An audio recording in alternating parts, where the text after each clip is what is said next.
আসসালামু আলাইকুম। নির্বাচনের মাত্র 7 দিন আগে, 7 দিনও নাই, আপনি যদি শুক্রবার ধরেন পরের বৃহস্পতিবারে নির্বাচন, তাহলে 7 দিনের মাথায় নির্বাচন। সেই তখন যখন সরকারি কর্মচারীরা তারা তাদের কোনো দাবি নিয়ে রাজপথে নামে, এবং শুধু নামাটা বিষয় না, সেখানে টিয়ার গ্যাস, গ্রেনেড নিক্ষেপ করা হয়, এবং সেসব নিক্ষেপের পরেও তারা তাদের আকস্মিক এই অবস্থান কর্মসূচি চালিয়ে যেতে থাকে, তখন পরিস্থিতি ঘোরাতে বলবেন না তো কি বলবেন। এবং শুধু তাই না, সরকারেরই, আমি স্নেহভাজন বলবো নাকি সরকারে যারা আছেন তাদের সমমনা বলবো, অথবা যারা প্রতিনিয়ত দাবি করছে সরকার তাদের সরকার, এই সরকারকে বসিয়েছে, সেই সংগঠন হঠাৎ করে প্রধান উপদেষ্টা মানে সরকারের চিফ যিনি, তার বাসভবন ঘেরাওয়ের কর্মসূচিতে যায়, তখন কি পরিস্থিতি ঘোলাটে না বলার কোনো কারণ আছে? সবচেয়ে বড় ঘটনা ঘটলো সকালবেলায়, হঠাৎ করে শহীদ মিনারে সমাবেশ ছিল, সেখান থেকে নবম গ্রেড বাস্তবায়নের দাবিতে এবং সেটার গেজেট পাশের দাবিতে সরকারি কর্মচারীরা তারা শাহবাগের দিকে রওনা দেয়। সেখানে পুলিশ ব্যারিকেড দেয়, তারপর তাদেরকে টিয়ার গ্যাস নিক্ষেপ করা হয়, সাউন্ড গ্রেনেড নিক্ষেপ করা হয়। তাতেও কিছুটা ছত্রভঙ্গ হলেও তারা ছড়িয়ে যায়নি, তাদের আন্দোলন দাবি থেকে তারা সরে আসেনি, তারা আবার জোটবদ্ধ হয় এবং সেটা চলতে থাকে। পরিস্থিতি কতটা ঘোলাটে, ছোট ছোট ভিডিও যেগুলো ছড়িয়ে পড়েছে, ঢাকা মহানগর পুলিশের ডিএমপি কমিশনার সাজ্জাদ আলী, তিনি স্পটে গেছেন, তিনি ক্লিয়ার ঘোষণা করছেন, মারো মারো সমানে মারো, মানে মারার কথাটা তিনি স্পষ্ট কয়েকবার পুলিশকে বলছেন। এই যে মারার বিষয় শুনলে আমাদের 5 আগস্ট বা জুলাই আগস্টের কথা মনে পড়ে যায়। পুলিশ তো তখন সেরকম মারমুখী ভূমিকায় গিয়েছিল। আচ্ছা, এসব সমস্যার ভেতরের সমাধান হচ্ছে না।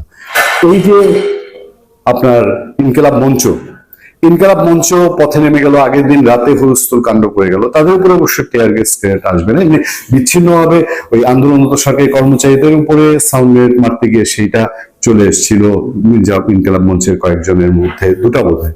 কিন্তু তাদেরকে আবার খুব বেশি খেপায় না, তাদেরকে খেপানোর আসলে জায়গা নেই। এরা আগের দিন ঘোষণা দিল যে তারা তাদের যে দাবি, যে জাতিসংঘের অধীনে বাংলাদেশে হাদি হত্যার বিচারে তদন্ত হতে হবে, এবং এটার জন্য গেজেট নোটিফিকেশন, সরকারি ঘোষণা গেজেট প্রকাশ করতে হবে, তা না হলে তারা শুধু নির্বাচনকাল না, এবং সেটা সেটা করলে যে তারা চলে যাবে নিশ্চয়তা দিচ্ছে না। তারা বলছে হাদি হত্যার বিচার কনফার্ম করার জন্য তারা নির্বাচন চলতে থাকবে, একই সময় তারা যমুনার সামনে অবস্থান নিয়ে থাকবে, সেটা কন্টিনিউ হচ্ছে। আগে থেকেই তারা ঘোষণা দিয়ে রেখেছিল যে জুম্মার পরে সব মানুষ যেন এসে শাহবাগে জড়ো হয়। এই যে বিভিন্ন পকেটের ঘটনাগুলো ঘটছে, আমার কাছে কেন যেন ঠিক স্বাভাবিক মনে হচ্ছে না। নির্বাচনের 5-6 দিন আগে এই ধরনের সিচুয়েশনকে সরলীকরণ করে দেখাটা, এটা হয়তো স্বাভাবিক দর্শকের চোখে আপনারা দেখতে পারেন, কিন্তু যখন এর আগের রাতের আলোচনা আমরা আপনাদেরকে বলেছিলাম, জাওয়াত নির্ঝর প্রবাসী সাংবাদিক, সে বলছে যে সরকারের ভেতর থেকে, অন্দরমহল থেকে নির্বাচন বানচালের কাজকর্ম চলছে, এবং এই সরকার সত্যিকার অর্থে একটা নির্বাচন সফলভাবে তুলতে চায় কিনা, এটা নিয়ে সন্দেহ তো আমাদের দীর্ঘদিনের। আমরা এখন পর্যন্ত কিন্তু নিশ্চিত হয়ে আমরা নিজেরা বলতে পারি না এই সরকার সফলভাবে একটা নির্বাচন তুলে নেবে বা সে সঠিকভাবে ক্ষমতা হস্তান্তর করবে, কারণ এই সরকারের বহু দায় রয়ে গেছে, বহু কালো চিহ্ন, তার ফুটপ্রিন্ট ভালো না। সামনে আমরা যা দেখছি মানবাকৃতির পায়ের চিহ্ন, তাদের ফেলে যাওয়া পদচিহ্ন, আমাদের এই বালুচরে, বাংলার বালুচরে যা আছে সেই পদচিহ্ন বলে, এগুলো স্বাভাবিক মানুষের পদচিহ্ন না। সেই দায়, তাদের মুক্তির পথ তারা যদি না পায়, তাহলে এত সহজেই তারা চলে যাচ্ছে।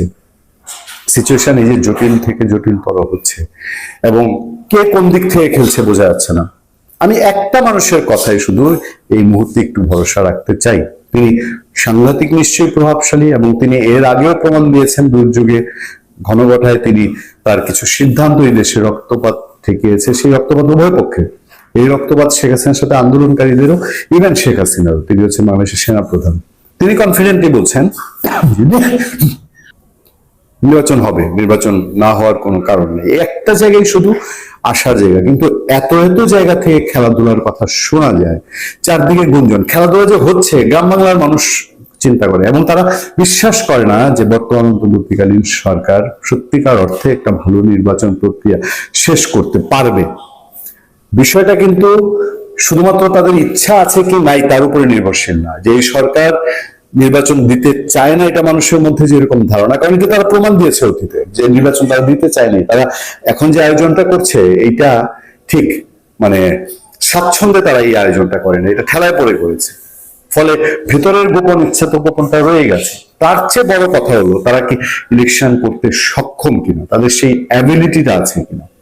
এই জায়গাটায় যদি আমাকে 100তে দিতে বলেন, আমি তাহলে 200 দিব 0-তে। তাদের 200% অক্ষমতা আছে, 100তে 200% অক্ষমতা আছে, তাদের কোনো সক্ষমতা নেই, কোনো দিক দিয়ে নেই। ইলেকশন আগে না পুলিশ প্রস্তুত, সেনাবাহিনী প্রস্তুতি আছে, এখন সেই প্রস্তুতি তো মানে সমস্ত সফলতা মিন করে না, কারণ পুলিশের উপর অনেক কিছু ডিপেন্ডেন্ট না আছে। রাজনৈতিক মাঠের কোনো সঠিক বাস্তবতা, এই রাজনৈতিক মাঠে একটা বড় অংশকে বাদ দিয়ে অস্থিতিশীল বাংলাদেশের পদধ্বনি সবাই শুনতে পান যে এই নির্বাচনে বাংলাদেশে কোনো স্থিতিশীল সিচুয়েশন তৈরি হবে না। ফলে মানুষের ভিতরে শঙ্কা, সন্দেহ যে এখন নির্বাচনের আগে আমরা এগুলো হুটহাট কি দেখছি, হঠাৎ কেন ইনকিলাব মঞ্চ টানা অবস্থান কর্মসূচি ঘোষণা করছে, হঠাৎ কেন সরকারি কর্মচারীরা তারা মাঠে নেমে এসে সেখানে টিয়ার গ্যাস বা সাউন্ড গ্রেনেড খেতে হচ্ছে।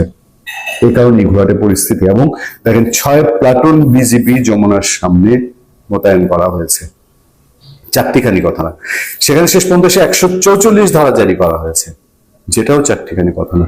কম পরিস্থিতি খারাপ হলে 144 ধারা জারি হয় না।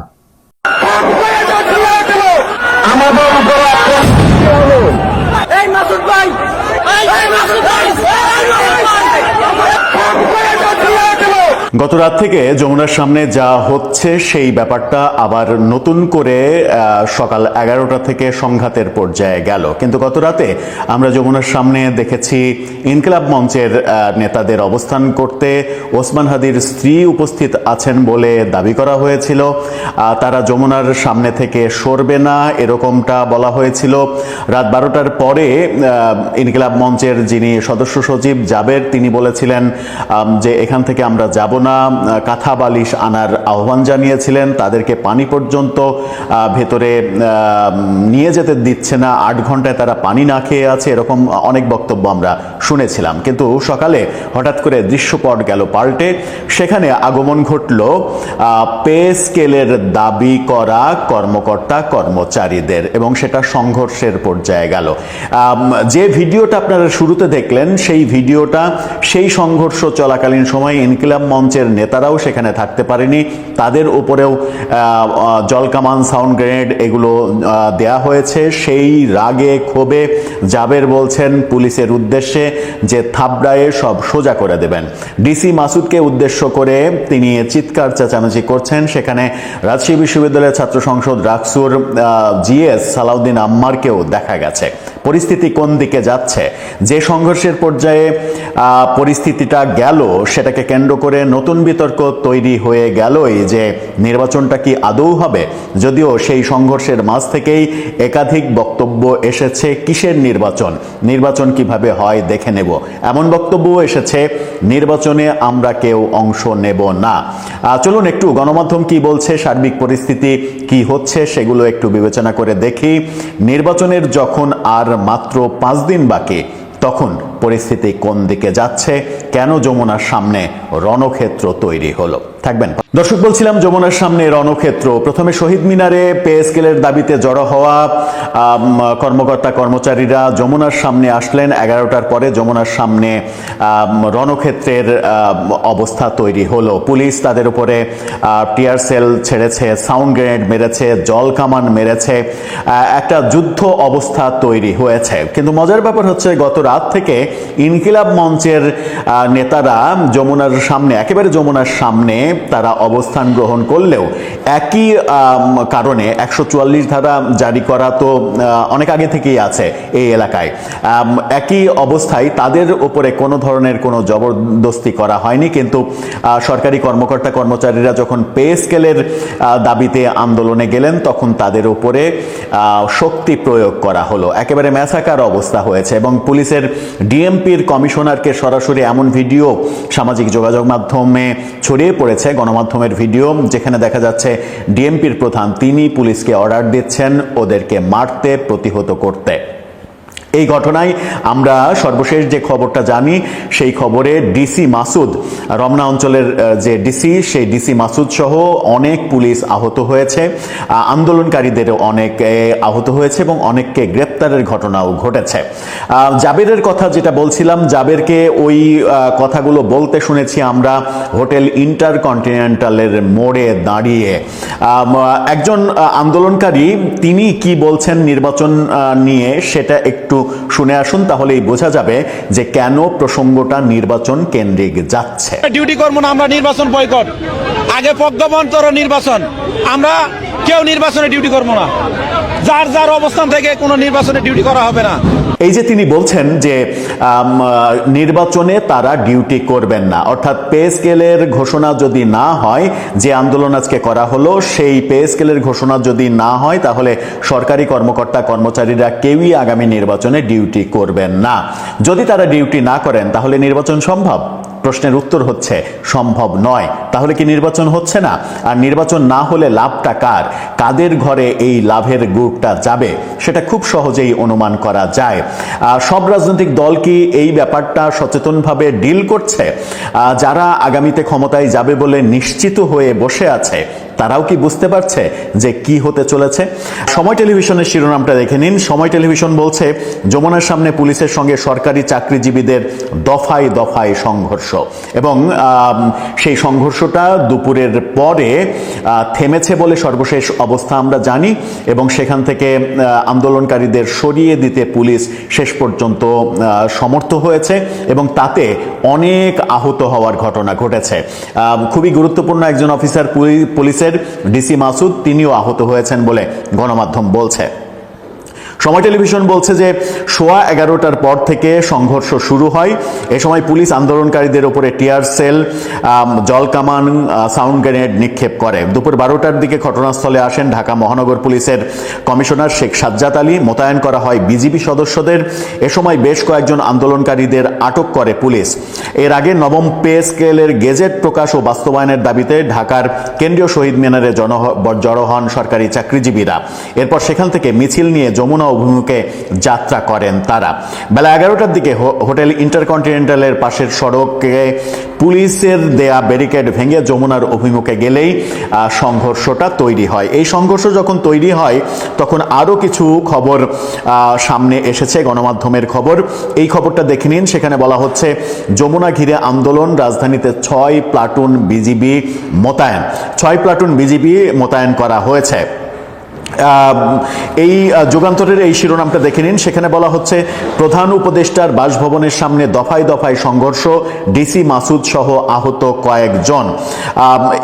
এই যে খবরগুলো বলা হচ্ছে, এবং এই খবরগুলো যখন বলা হচ্ছে তখন নির্বাচন নিয়ে একটা শঙ্কা তৈরি হচ্ছে। পে স্কেলের যে দাবিটা করা হচ্ছে যে ঘোষণা করতে হবে, পে স্কেলের এই নাটকটা সরকার যদি তার মেয়াদের শেষ বেলায় এসে না করত তাহলে কি এই আন্দোলন এই পর্যায়ে যেত? পে স্কেলের সবকিছু তারা তাদের কমিশন দিয়ে সুপারিশ করিয়ে নিয়েছে, প্রস্তাবনা দেয়া হয়েছে। মানে 100 টাকার বেতন 250 টাকা হবে এরকম সুপারিশ করা হয়েছে, যেটা বাংলাদেশ সরকারের বাংলাদেশের যে বর্তমান অর্থনৈতিক অবস্থা সেই অবস্থায় কোনোভাবেই বাস্তবায়নযোগ্য নয়। বাস্তবায়ন অযোগ্য একটা প্রস্তাবনা সরকার তৈরি করেছে। সেই প্রস্তাবনা তৈরি করে ঝুলিয়ে রেখেছে কি নির্বাচনের আগে আগে এই ধরনের অবস্থা তৈরি করার জন্য? আসলে হচ্ছেটা কি? পে স্কেলের যে সুপারিশ তৈরি হয়েছে, একজন সরকারি কর্মকর্তা কিংবা কর্মচারীর মিনিমাম 2.5 গুণ বেতন বাড়ানোর যে সুপারিশ, সেটা বাংলাদেশের বিবেচনায় কোনোভাবেই কি গ্রহণযোগ্য? সরকারি চাকরিজীবীদের আপনি 100 টাকার বেতন 250 টাকা করে দেবেন, পেনশন 1 টাকার পেনশন 2 টাকা করে দেবেন, 2.5 টাকা করে দেবেন। এই যদি অবস্থা হয় তাহলে বেসরকারি, মানে সরকারি চাকরিজীবী আর কয়জন? বেসরকারি যে লক্ষ কোটি মানুষ চাকরিজীবী, তারা কি করবে? তাদের কি অবস্থা হবে? সরকারি চাকরিজীবীদের বেতন 2.5 গুণ বাড়ার সঙ্গে সঙ্গে সঙ্গে বাজারে নিত্য প্রয়োজনীয় দ্রব্যের দাম 2.5 গুণ বেড়ে যাবে, তাহলে সাধারণ মানুষের অবস্থা কি হবে? সাধারণ মানুষের নাকানি চুবানি খেতে হবে। এই ধরনের মানে গণবিরোধী, বলা যায় যে এক ধরনের সাধারণ মানুষের বিরোধী প্রপোজাল যে সরকার তৈরি করেছে, সেটাই তো একটা সর্বনাশা প্রপোজাল। এবং সেটা মানে বাস্তবায়ন করবে আশা দিয়ে শেষ মুহূর্তে আবার ঘোষণা দেওয়া যে আমরা প্রস্তাবনা তৈরি করে গেলাম, পরবর্তী সরকার এসে এটা বাস্তবায়ন করবে। এই যে সুযোগটা তৈরি করে দেয়া সরকারি কর্মকর্তা কর্মচারীদের, এই সুযোগটা তৈরি করে দেয়াটা কি তাদের জন্য ঠিক হলো? নাকি এই যে গত রাতে ইনকিলাব মঞ্চের যমুনার সামনে অবস্থান গ্রহণ, হুমকি দেয়া যে কালকের মধ্যে 50 লক্ষ লোক ঢাকায় মোতায়েন করা হবে, যেহেতু আজকে জুম্মার দিন, জুম্মার নামাজের পরে কাদের সমাবেশ করা খুব সহজ, কাদের পক্ষে লোক জমায়েত করা খুব সহজ, ব্যাপারগুলো খুবই মানে পরিষ্কার ব্যাপার। কিন্তু সেই পরিষ্কার ব্যাপারগুলো আদতে আমরা কি বুঝতে পারছি? কিংবা যারা আশায় বুক বেঁধে আছে যে আগামীতে নির্বাচনের পরে ক্ষমতায় যাবে, তারা কি বুঝতে পারছে যে কি হতে চলেছে? দর্শক, আপনি কি বুঝতে পারছেন? আপনার মতামত জানিয়ে লিখতে পারেন আমাদের কমেন্ট বক্সে।